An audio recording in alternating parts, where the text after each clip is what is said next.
गुलशन सुंदरो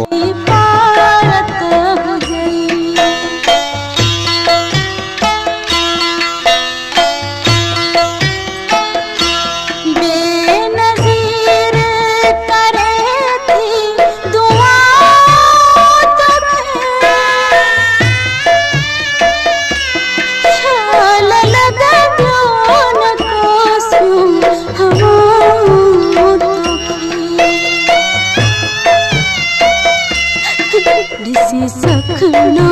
शहर मतारो अमड़ तहजी पारत हो जई कोई भी पारत हो जई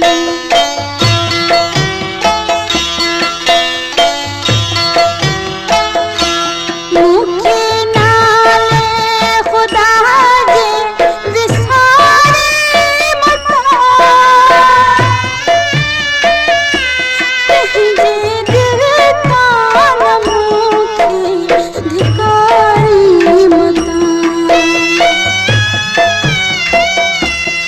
जे जो छदिया पैदर मतारो अमड़ तहजी पारत हो जई कोई पारत हो जई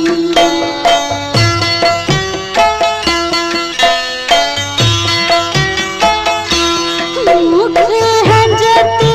सुम्हारे जिलो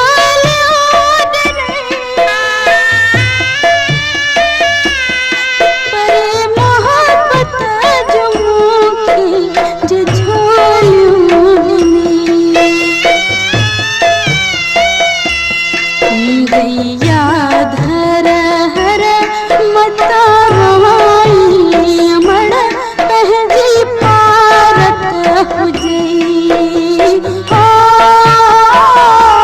कोई पारत हो जई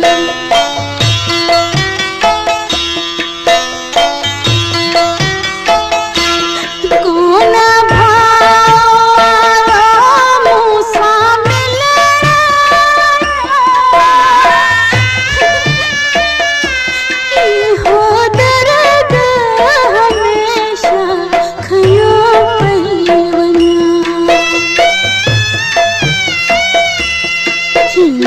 हामी हैदर मतारो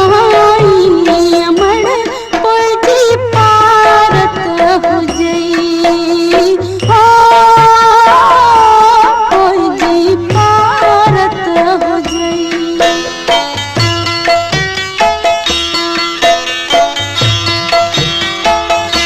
चवे अफजल हामी भिटा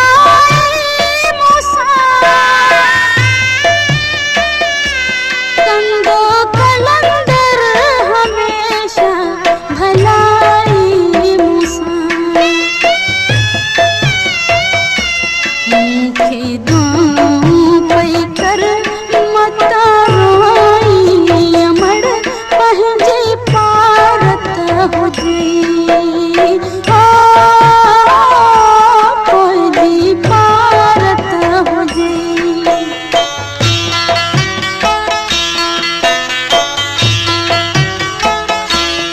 इसी खाली घर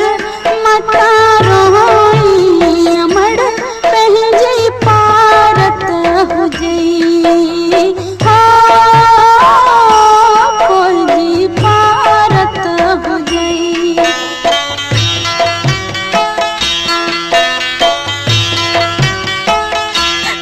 इसी